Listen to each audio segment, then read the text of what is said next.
Where is it? I clearly heard the door open and heard the bells. I heard the pot. I heard the footsteps. I saw the door open. I saw that thing walk in. I watched it walk down the aisle. I watched it bend over. It's in the room. Where is it? And this is 91. There are 2 more nights of this, and it gets worse. When I was 16 years old, I was an avid snowboarder. I started at the time I was like 12 years old.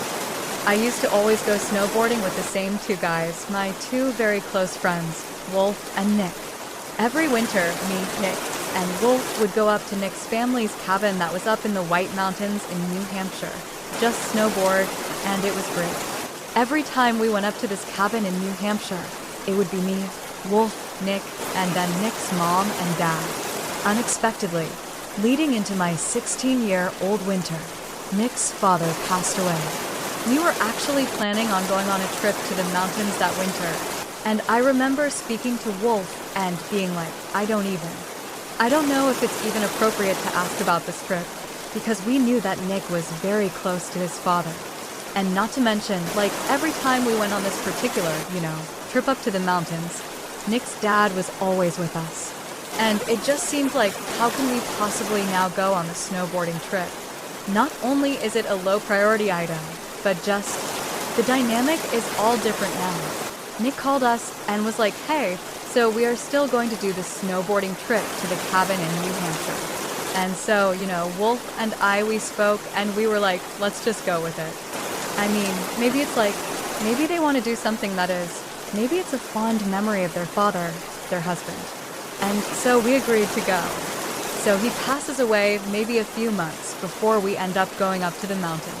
And so the grief was still definitely there, but also just, again, the dynamic was varied. It was like the elephant in the room, right? Like, as we're driving up, we drove in the same car. Me, Wolf, Nick, and then Nick's mom was driving. It was so apparent that Nick's dad was missing, because he was always in the car with us when we drove up. Anyhow, so we make the trip up to New Hampshire, and we're planning to be up there for 3 days. So the house itself was really a cabin. It was a house, but a small house. It was on a mountain, and if you think about the way a mountain works, it's a slope. So in order to have a house level on a mountain, a portion of it needs to be on stilts, right? The portion that's hanging off the mountain. And then the other part of the house is kind of like embedded in the mountain itself. And when you drive up to the house, there's a wraparound porch that goes around the house. The majority of it is on the stilted section of the house, right? So if you're on the wraparound porch, your footsteps are gonna echo, like you can hear those footsteps because you're elevated above the ground. When you step into the house, you open a door, it actually opens inwardly. There were sleigh bells that were on the door, on the inside of the door. So anytime you open the door, you hear those sleigh bells ringing. And as soon as you step foot into the house, if you took one step into the house, right? So you step on the wraparound porch, you open the door, sleigh bells ring. When you step into the house, your right foot would be in the kitchen, you'd be standing on linoleum, and your left foot would be on a shag carpet, which is like the dining room. And that's the way the house is laid out. As soon as you walk in, kitchen on your right, dining room on your left. And if you keep walking, you're gonna enter into this living room. And if you turn around in the living room and looked up, you would see a lofted second floor.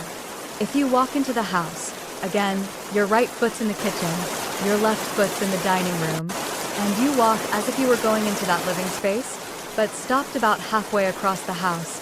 You could look to your right, and there'd be one hallway. There's only one hall.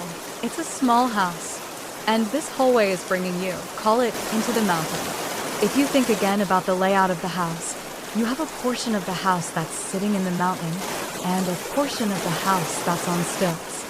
Well, this hallway leads into the section of the house that's in the mountain. And if you go down this hallway and it turns left, it's a short little hallway. It brings you to one room. And that room is for me. Nick and Wolf would stay in that room every time we went snowboarding at this mountain. That room, if you go into it, it's a corner-fed room. You open the door, and immediately to your right is a bunk bed. I would always sleep on the bottom bunk, and Wolf would sleep on the top bunk. Our feet would be closest to the door, in the center of the room with the remaining space. Because this is not a big room, there was a queen-size bed. It was a slightly larger bed that sat basically in all of the free space that was left over in the room. It was sitting right in the middle of the room, and that's where Nick would sleep. So basically, the room was completely packed with 3 places to sleep, and really not much else. There was a very small space between the queen-size bed and the bunk bed, so you could walk between those two, but that was about it. That layout is very important, and you'll see why. We snowboard for the day. We come back to the cabin, and me, Nick, and Wolf decide we're gonna crash super early and get up early to have a full day of riding ahead of us, as we're avid snowboarders. So we go to our room, the one that's kind of, you go down that hallway, you get to the room I just described.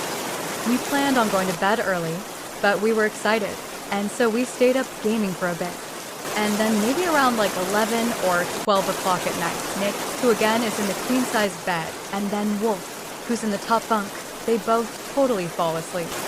I was still awake, and what struck me, and it always struck me whenever I slept in this room, is when you turn off all the electronics and you're just laying in bed. In this house in particular, this furnished room, it is pitch black. There are no windows. You're in the segment of the house that's, in the mountain. It is truly pitch black. Not to mention, the house itself, there weren't really any neighbors nearby, because this house Nick's family had purchased a while ago, back when this used to be an active ski resort. The mountain itself that it was on isn't anymore, and most people that were living there had left and sold their property. But a few people had decided to stay, and so next to me was one of them. They had this cabin on an abandoned ski resort. There were virtually no streetlights. There were virtually no neighbors. And so, at night, when you're laying in this room like I was this night, you're really struck by just how dark and quiet it is. I mean, basically no white noise. I mean, silence and pitch black. And so I'm laying there, and one other detail that needs to be brought up before we get into what actually happens. Nick had 2 much older brothers. They were in their 30s, and we were 16 years old. We were expecting one of them, we didn't know which, to swing by the house at some point over the next few days. That's what Nick's mom had said. Nick had kind of reiterated it. And I think that Wolf and I understood that, now that Nick's father was gone, they were just kind of trying to find a way to fill the void that was left from the father passing. And so we were expecting, over the course of that weekend, for someone, one of the 2 brothers, to come to this house and stay with us for a night or whatever it was. I had never met either of these 2 brothers. I knew they existed, but I had never met them before. But somewhere in the back of my mind, I know that probably one of them is going to show up at some point. Maybe tonight, maybe tomorrow, whenever it is. Man, it's giving me goosebumps just thinking about this. So that night, as I'm laying in bed, I'm thinking about how dark and quiet it is. Remember, the only light in the room was the digital clock, the little red digital clock, and it was a beacon in the dark. It doesn't emit much light, but when it's pure darkness, it does. And I just could not fall asleep. I remember I got to a place where I started counting how many hours of sleep I might get if I fell asleep right then and there, which is never a good sign. That means you're not close to sleeping. If you're like, okay, if I fell asleep now, I'd get 3 hours and 22 minutes of sleep, right? That's where I was. That meant, at some point, I think it was around 3 o'clock in the morning, I remember looking at the clock and thinking, wow, it's gotten so late. I'm still awake. I hear footsteps on the wraparound porch. In a situation where, as I'm telling it, you're gonna think, how did you not raise a red flag immediately? In real time, in real life, your brain goes to great lengths to convince you that everything is okay. It really takes an enormous amount of anomalies to stack up for your brain to say, something's wrong. What happened in this first night? I hear footsteps on the wraparound porch, and I immediately assume, even though we're talking, it's like 3 o'clock in the morning, I just assume that it's got to be one of Nick's brothers arriving to be a part of this weekend getaway. So I really actually didn't think anything of it. I actually just thought, well, when he comes in the house, if he happens to come in here to check on us, I'll just pretend to be asleep. in case, he were to see that I was awake. I don't want to have a conversation with him. Number 1, it's 3 o'clock in the morning. Number 2, I don't know the guy. I'm just gonna pretend to be asleep. So that's all I'm thinking about. Not worried, not scared, not anything. Footsteps on the wraparound porch. And then the door opens and I can hear the sleigh bells that are on the door itself, like near those, chime as the door opens. Again, no part of me is concerned about this. I'm thinking it's a little bit weird that they're arriving at 3 o'clock in the morning, but we knew that his brothers had these weird work schedules, or they might show up in the middle of the night. So it was just whatever. The sleigh bells ring, and then I hear what sounds like a pot, like a kitchen pot, fall and hit the linoleum floor in the kitchen. I remember just the sound stood out to me.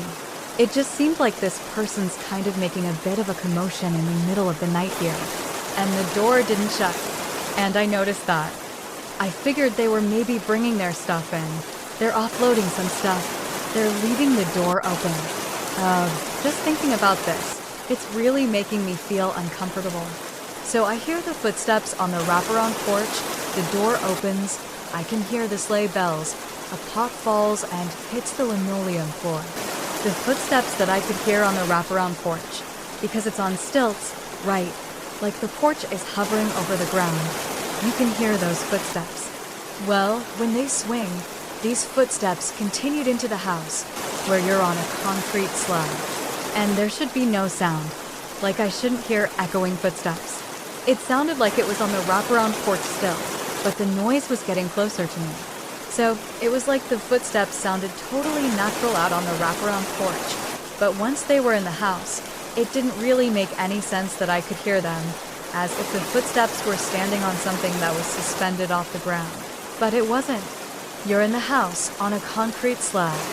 So I hear these footsteps. The door hasn't shut. The front door is wide open. We're in the middle of winter here. We're in the middle of nowhere too. And I'm thinking about that, but I'm still thinking it's gotta be Nick's brother, one of Nick's brothers. The footsteps continue through the house, and they stop about halfway through the house. If you open that door and walk halfway through the house, and then the footsteps begin to walk down the hallway towards our room. They come down the hall, and they get right outside the door, which is shut. The door to our room is shut. And I'm sitting there again. My feet are closest to the door. It's pitch black in the room, except for the digital clock. And I'm thinking, why didn't they shut the front door? Of all the weird things that have happened, the fact that I'm hearing footsteps as if they're on the wraparound porch, but they're getting louder and moving through the house, the thing that really just made the hair on the back of my neck stand up was, why didn't they shut the front door? That just seems like such a bad idea. There's animals out there. There's a host of things out there. Weren't you shutting the door? Not to mention, it's freezing outside. There's a space between the bunk bed, the bottom bunk I'm on, and the top bunk. There's a space that I can see clear as day. Whoever walks in the room, I'm gonna see them when they walk past the foot of the bed. But because of the top bunk, my view is actually obscured, and I wouldn't be able to make out someone's face, for example. I could really only see their, middle section. And so when the door opens and this shadow figure walks into the room, which, by the way, I'm in a pitch black room, and I clearly make out a black silhouette. This thing walks into the room, and it's obscured. So I wouldn't have been able to see its head or upper body anyway. But its hips are so high that I can't even really see those. Those are at the level that I would expect someone's upper body or head to be at, meaning this figure that's walked in, its legs are extremely long. And so, if it was proportionally the size of a human, you're talking about maybe a 10-foot tall person in a space that obviously is not a 10-foot high ceiling. And so, this thing walks in, and as soon as I see it, and I make out that black silhouette, even though it's pitch black in the room, I clearly see the silhouette that is unnaturally tall. Combined with all the things that I've just thought about, mainly, the door is still open. That made kind of a commotion. I can hear these weird footsteps. I instantly was frozen with terror. Froze. Petrified. I'm like, it's not Nick's brother. And even if we're not talking about paranormal here, This is such a bad situation. Even if that's just some dude who's come into the house, that's a really bad situation. So, no matter what, this is a really bad situation. But what I'm looking at doesn't make sense. It's an unnaturally tall person. The front door is still wide open, and I hear footsteps echoing through the house. This thing walks in past the foot of the bed. I'm lying there, frozen in place, and because I'm on the top bunk, I can't see higher than its waist. My view is blocked by the top frame. Then it makes a sharp, military-style facing movement and begins walking down the narrow aisle between the queen-size bed in the center of the room and the bunk bed I'm lying in. It's right next to me, and I still can't move. I remember thinking, please, whatever happens, just don't bend down and look at me. That will ruin me. If it looks at me, I'm done. It continues past me and then makes another sharp turn. Now it's facing away from me, towards Nick's bed in the center of the room. Then it bows down and disappears into Nick's bed. In a movie, when a ghost disappears into the floor, the person hiding usually makes a break for it. But this is real life. There's no such thing as ghosts. People don't just vanish into the ground. I kept thinking it would reemerge any second. I couldn't make sense of it. I heard the door open. I heard the sleigh bells. I heard the pot fall. I heard the footsteps. I saw the door open. I watched it walk in. I watched it walk past my bed and bend down. I saw it disappear. So where the hell is it? For hours the rest of the night, I laid there absolutely petrified, frozen stiff, only able to move my eyes, waiting for it to come back up and look at me. That was my biggest fear, that this thing would look at me. Finally, maybe around 5 or 6 in the morning, I heard Nick's mom out in the kitchen making coffee. And for the first time, I felt like I could move, like I might actually be safe. I could hear her speaking softly, and I knew it was really her, not something else. I walked out, still trying to process everything. Despite how horrible that night had been, I kept reminding myself, she just lost her husband. And now I'm supposed to walk out and start talking about ghosts? I'd never had a paranormal experience before. I haven't had one since. I'm a skeptic by nature.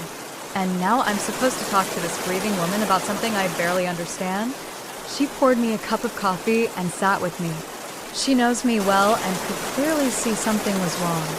She didn't say anything right away, just sort of looked at me, trying to read me. The only thing I could think to say was, "Hey, did either of Nick's brothers show up last night at any point?" She gave me a strange look and said, "No." I must have reacted in a way that gave something away, because then she said, "I heard my husband here last night too." That made everything worse. On one hand, it meant she had experienced something too, something real. On the other hand, she was now saying it was her husband. And I just couldn't believe she had actually heard or seen anything. I assumed she must have sensed I was freaked out, and in her grief, had projected this idea that her husband's spirit was still around, watching over us. And at that point, I couldn't keep talking. I felt like I'd unintentionally cornered her into this exchange about something that was either unreal or too painful to dig into. I didn't want to go any further. I was totally dumbfounded about what to do or say. And this was just night 1. There were 2 more nights ahead. And it gets worse, because it was his father. I didn't want to talk about what I'd seen with Nick. It felt too personal, too inappropriate. But Wolf, he wasn't family. He was just my buddy. So I pulled him aside and tried to tell him, in the most generic way I could manage. I said, I could have sworn I heard someone in the house last night. And he just brushed it off. "Yeah, man, you were probably dreaming. You were just tired." But I insisted, "No, I wasn't. I heard something. I saw something. But I can't explain it." Still, I didn't press. I just asked for a favor. "Can I fall asleep ahead of you guys tonight? Just let me sleep first. That way, I won't be up all night again." They were like, sure, weirdo, but agreed. That was my brilliant plan. Sleep early, don't think, don't feel, Just pass out before anything happens. We went snowboarding that day, and for a little while, I was able to forget. I even started convincing myself it was just sleep paralysis. I'd never had it before, but I was Googling symptoms, reading stories, trying to explain it away. Had to be that. But it wasn't. We got back from the slopes, and, true to plan, I went straight to bed, like 6 p.m. early. But I couldn't sleep.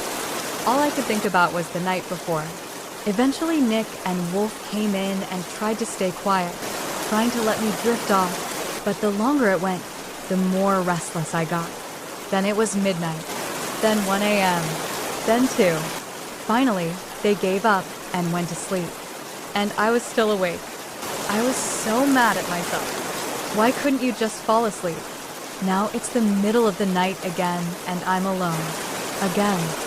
The only thing I did differently that night, the only real thing to make me feel like I had some control, was slide a kitchen knife between the springs above my head, under the top bunk.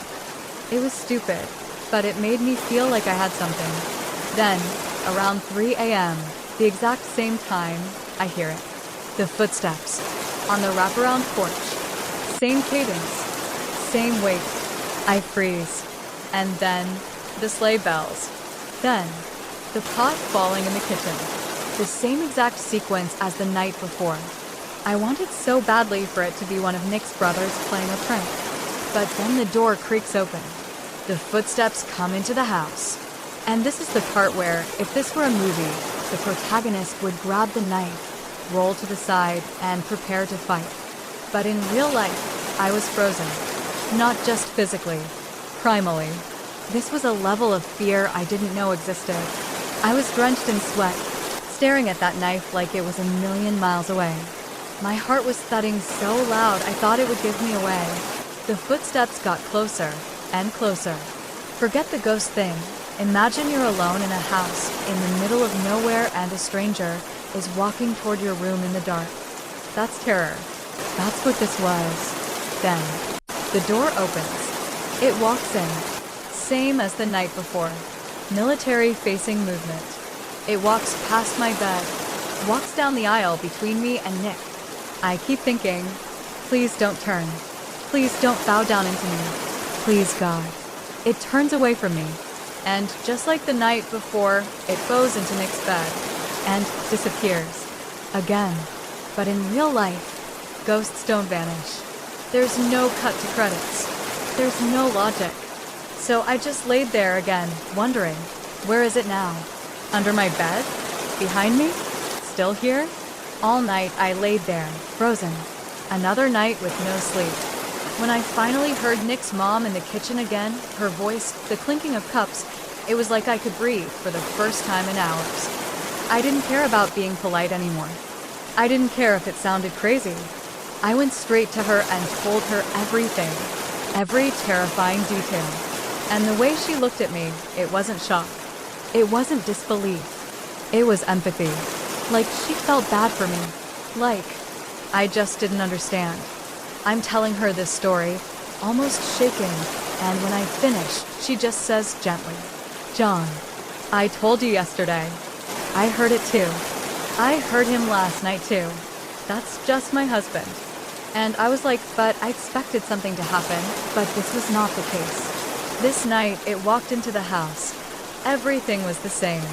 It walked into the house, but instead of going down the hallway towards our room, it kept walking into the lofted area. And the loft area, from where I was laying at the door, my head's back here, the wall straight.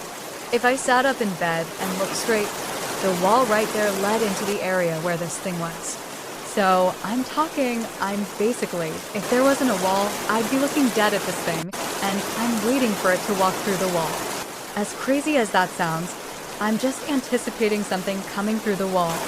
After a long pause, but being in that lofted area, I hear it go up the steps, listening to the creak of the steps as it goes up. It makes my skin crawl. It's making me emotional thinking about how terrifying that was. It walks up the stairs, and now it's above me. If the past 2 nights were any example, this thing has sunk into the ground 2 nights in a row and disappeared. And so now my fear is it's going to literally come through the ceiling, through the bunk, onto me. The sound stopped when it was upstairs, got upstairs, and that's where Nick's mom slept. She was upstairs. So I laid in bed petrified once again. I got my stupid night sitting in the underside of the bed above me, and hours of waiting for my literal worst nightmare to come true as some entity comes through the ceiling and goes into me. Or even just, if it was like on the neck, if it came through the ceiling and out of my periphery, I'm watching like this beast come through the ceiling and float down into me. Just these thoughts in my head, they didn't make any sense. They were terrified, but they were happening. I laid in bed and I couldn't fall asleep. I was now coming up on 3 days without sleep. At some point that night, I did fall asleep, probably just out of sheer exhaustion. At some point in the morning, early morning, now probably like 5 o'clock in the morning, I wake up again and I hear Nick's mom. It didn't sound like she was making coffee. It sounded like something was wrong. I couldn't place it, but it just sounded like she was acting emotional somehow. I couldn't tell if she was crying or not, but now it's like, it's the morning, it's my last day, I'm leaving today. I'm up, I'm out. As soon as I walk out of the hallway and I look to the left into the dining room, where I expect to see Nick's mom. And she's not there. She's actually over at the foot of the stairs in the lofted kind of living room area next to this new coffee table we had just put in. And she's standing over this coffee table at the foot of the stairs, where the entity had been the night before, the one deviation from the other 2 nights. And she's crying. Come here. She's past the coffee table, and she's down on her knees looking at the table. And now I can tell she's probably crying tears of joy because scratched into the coffee table were the words, "I love you." I was like, I'm done. That ended my friendships with certainly Nick and Wolf to a lesser degree. But I stopped snowboarding. I didn't go back to that cabin, even though I know Wolf did the next year. The theories about what happened? You know, Nick's mom, it's possible she could have created a narrative, made it about her husband, and then she could have just as easily scratched that into the table. The "I love you," that could have been her. I mean, it's also possible that she had sleep paralysis and I had sleep paralysis, and somehow we synchronized and had the same vision, and she scratched in the table. Or, to be honest, what I believe, that was a ghost and interacted with the physical world, and it didn't walk around the house. It did carve "I love you" into that table. And, you know, it's the only time in my entire life that I've had anything happen like that. I don't have any other paranormal stories before or after. That's it. I hope you enjoyed that.